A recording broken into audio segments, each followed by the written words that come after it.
Hi, Gill Tyrrell with Real Estate Talk with Team Tyrrell. Here today with Meaghan Harvey, a home financial advisor with Scotia Bank. Thanks for joining us today. Yeah, thanks for having me. Why should a first-time home buyer deal with a financial home advisor? Well, I specialize in a wide variety of financing solutions like mortgages, refinancing, debt consolidation, first-time purchases, and even rental purchases. I also work 7 days a week and I'm mobile, so I can meet you anywhere and anytime that's convenient. Accessibility is so important in today's day and age. What's important to a first-time home buyer? Finding out what you can afford. That's why it's important to work with someone like myself, a financial advisor, that can help you understand affordable purchase prices, interest rates, closing costs, what your monthly payments might be, and as well as your options for your down payments. Speaking of down payments, what are the options to a first-time home buyer to obtain different down payments? So you do have multiple different options to use for your down payments. Some more traditionally being just day-to-day savings that you've accumulated, gift from an immediate family member, as well as there are government programs that you can use. For example, we have a program called the First-Time Home Buyer Incentive. To make it easier for first-time home buyers to purchase their homes, the government will lend you 5% on an existing home or 5 or 10% on a new construction home. This program is an equity sharing program, meaning that you share in the upsides and the downsides of the value of your home.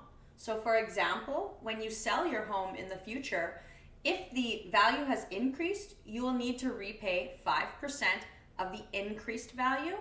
And if the home decreases in value, you'll need to repay 5% of the decreased value. We also have another program called the Home Buyer Program.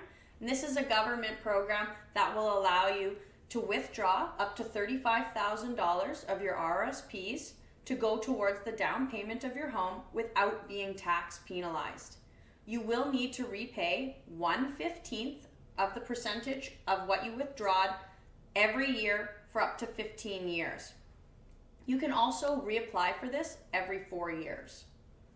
We also have other programs through Scotia Bank to help clients qualify for their mortgages, like new to Canada temporary or permanent residents.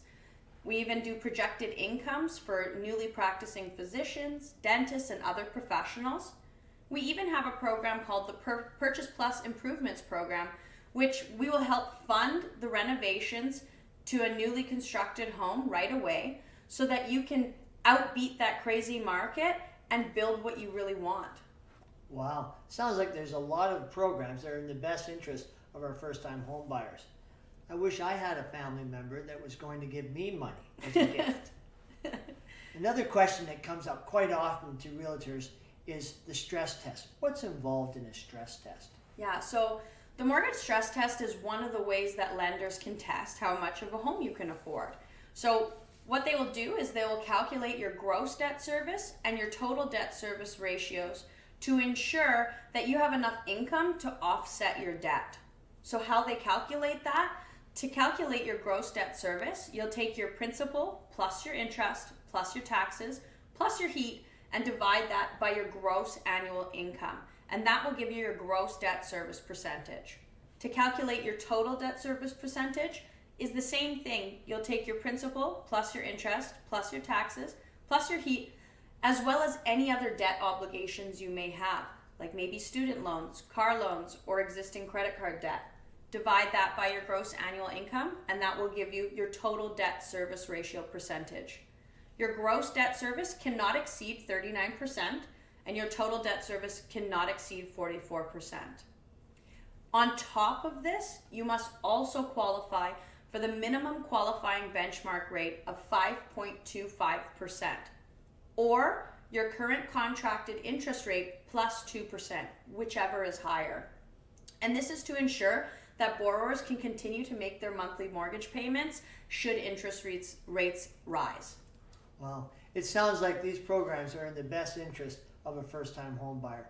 Another frequently asked question is closing costs. What's involved in closing costs? Absolutely. So closing costs are the fees charged in excess to the purchase of your home.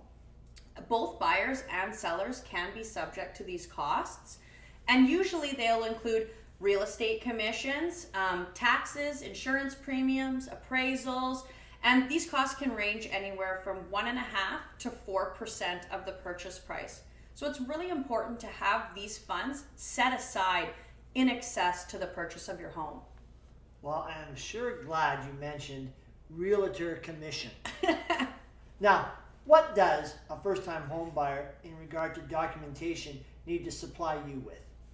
Yeah, so every client's documentation is going to vary and be different. Dependent on your employment, whether or not you're salary, full-time, part-time, seasonal, self-employed, new to Canada, all of these things are going to require different documentation. And every client's situation is different. Maybe you want to take advantage of that first-time home buyer incentive or withdraw RSPs. Maybe you have a gift from a family member that you want to use. All of these things are going to require different documentation. That's why it's important to work with a financial advisor so we can have that conversation up front and really understand what it is that you're looking for, provide the perfect mortgage solution, and let you know what kind of documentation you're going to need up front. Can you let our clients know the difference in interest rate between fixed and variable? Absolutely. So the difference between a fixed and a variable would be that your fixed interest rate, your interest rate on the mortgage is always going to remain the same until renewal. Your monthly payments are also going to remain the same, making it easier for you to budget that into your household. As well as the principal is reduced, the interest will also be reduced, meaning that more of your payments are going to go towards the principal. Downfall of a fixed rate could be that, well, the interest rate is usually higher than a variable rate mortgage, and the penalty for early repayment or breaking the term of your mortgage can be much higher than the variable rate mortgage. As for a variable rate, so the rate is usually lower than a fixed interest rate, making it easier for home buyers to actually purchase a more expensive home because their interest rates or their mortgage payments are actually lower.